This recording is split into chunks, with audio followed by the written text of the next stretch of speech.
進撃の巨人キャラクター当てミニクイズ。問題。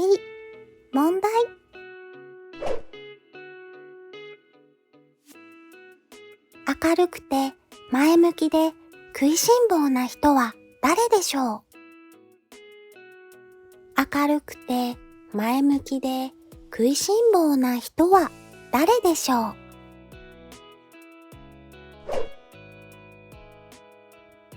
明るくて前向きで食いしん坊な人は誰でしょう？明るくて前向きで食いしん坊な人は誰でしょう？正解はサシャでした。正解できましたか？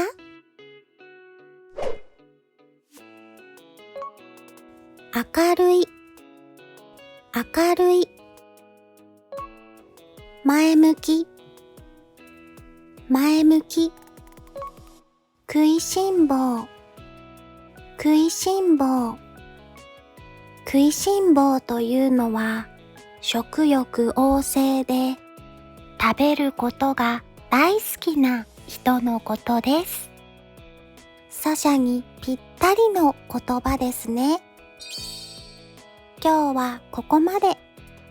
この動画が気に入ったらいいねボタンを押してくださいね。いいねをたくさんもらえたら頑張って2問目のミニクイズを作ります。最後まで見てくれてありがとうございます。また次の動画でお会いしましょう。